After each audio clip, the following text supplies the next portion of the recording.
Just back to further questions on the coal exports, or your thermal coal decision. That kicks in at 2035? 2035, at the 2035 point, the only thermal coal exposure we expect to have left will be environmental remediation bonds to support the customers remediating their mines. And that applies to both export of thermal coal and thermal coal for domestic production? Yes, it does. Okay. And it's not for 16 years' time, so nothing happens between now and 16 years? Well, there's a phase down with which as I said, we've been working with our customers to identify that phase down. We expect it to be, by 2028, to be about the half the level it is now. Okay. Sorry, just for clarity on that, can I just ask a question? Sorry to interrupt, which is when you say phase down, I mean not the issuing of new financing facilities and then no refinancing options. Is that what you mean? So there'll be no new exposures in terms of completely new. Obviously, with our existing customers, there will be times that we refresh and fine tune. So, because they may wish to do some expansions or some work. But as the major projects then retire, and most of these customers have got their own forward schedule of when they expect their productions to be phased down, we would expect that there's effectively a glide path of those facilities as they mature, and that's the path that we'll work towards. But there will always be some increases and decreases as you go through over time, because you've got to work with the customers in terms of what their needs are. Sorry, apologies, Kelly. But this doesn't apply to metallurgical coal? No, it does not. Right, okay. So your exposure to thermal coal, I think, was 760 million, you mentioned before? I think Mr. Lennon said yes. Yes. And what's the exposure to metallurgical coal? I haven't got that handy. Maybe you take that question on notice. So are there any other sectors of the economy where businesses are engaging in lawful activity that the bank has decided they will no longer finance? Engaging in unlawful activity? No, not that is a lawful activity. Oh, lawful activity. There are some. Say for example, someone came to you and said, "I'm a producer of X-rated videos, I want to make, and this is my business plan." Yeah. Does the bank have a prohibition on loaning to companies that make X-rated videos? So the bank does not have a prohibition on, not that I'm aware of X-rated videos, but we do have a risk assessment that we're required to apply from AUSTRAC and from other regulators on customers who are in high-risk sectors.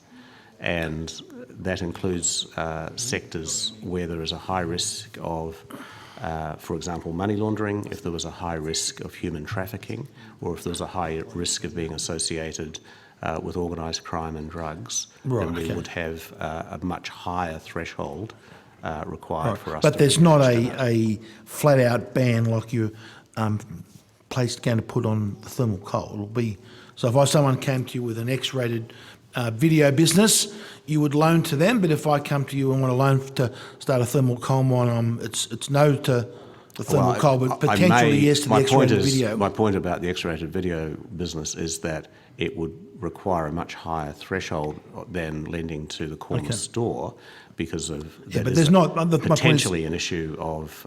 There's a sector, an industry sector, that the bank has put a black line through, and that is the thermal coal industry. But the X-rated video industry is a potential tick, and depending on the circumstances, it's not crossed out like thermal coal. Okay, so you've got thermal coal as bad, but metallurgical coal as good. Is there a potential, down the track? What other sectors of the economy may the bank not loan to, based on the CO2 threshold?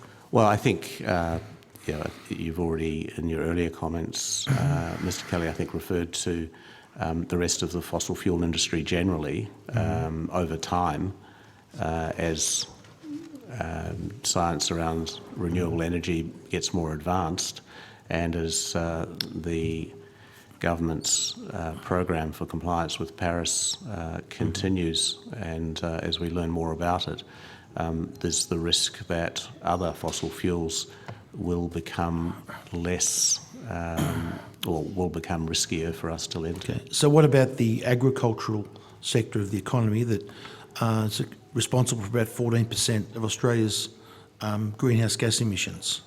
Could that be in the bank's sights? My understanding is that the focus there will be on ways of ameliorating it. In the near term, probably the most pressing part of our portfolio there would be the New Zealand dairy industry. So the New Zealand government's bringing in an emissions program, but which they've temporarily excluded the agricultural sector from. But in due course, as that changes, then there will be So there's a potential costs. that the bank There's would a no potential, longer loan There's to the potential for that industry to become have a black costly line and put risky. through it like the coal industry. Well, I think it's unlikely that it's a risk-based assessment around our lending into an area where the underlying value of the asset or the activity has the prospect of declining. And where you get agricultural emissions, I know there's quite a lot of research in ways that actually that can be offset or reduced at source. So I don't think that's a black and white issue at all. Okay.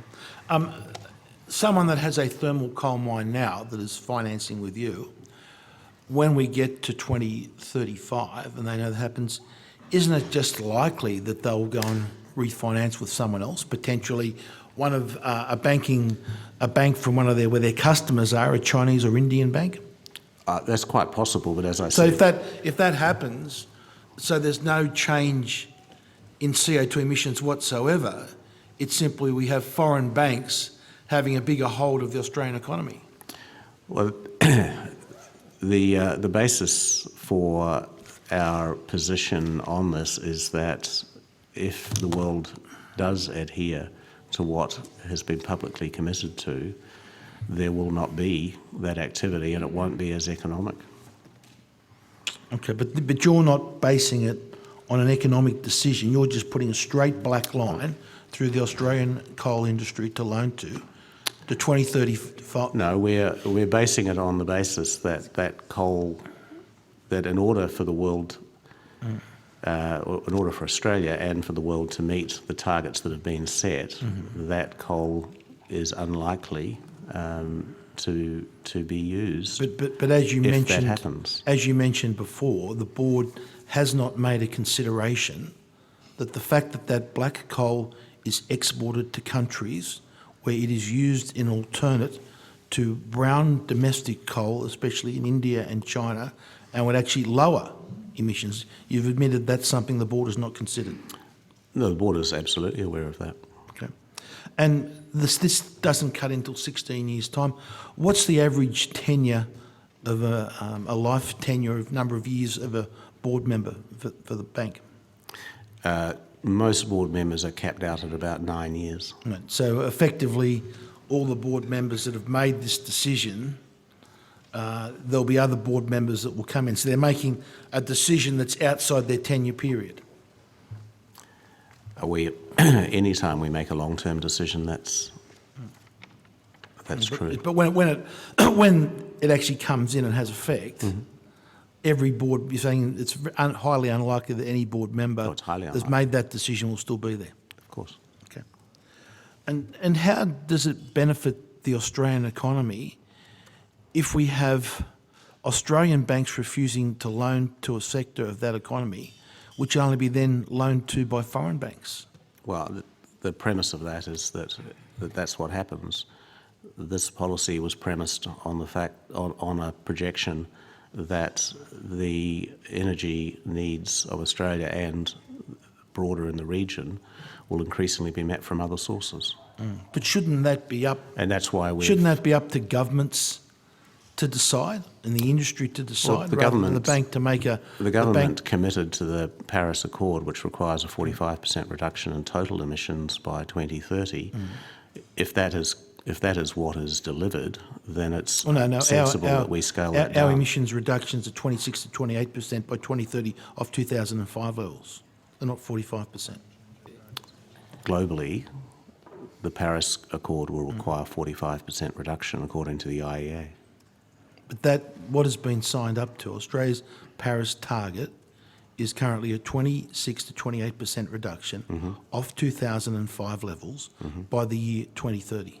I understand that. Right, which is separate to Separate issue. all the other separate issue. Okay, just Final question. final question. Just are you aware of a case at Tomansky in Western Australia? No. Okay.